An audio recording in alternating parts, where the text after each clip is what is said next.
আসসালামু আলাইকুম, শুভ সকাল। এখন আমরা কিছু শব্দ দেখব।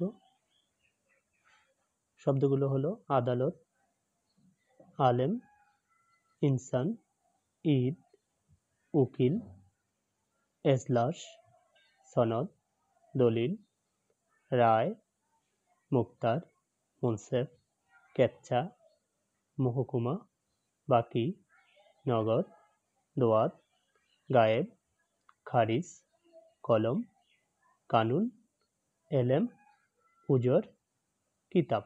এই সবগুলো শব্দ হলো আরবি শব্দ এবং আরবি শব্দের প্রশাসনিক ও সাংস্কৃতিক শব্দ। এই শব্দগুলো হলো আরবি শব্দ।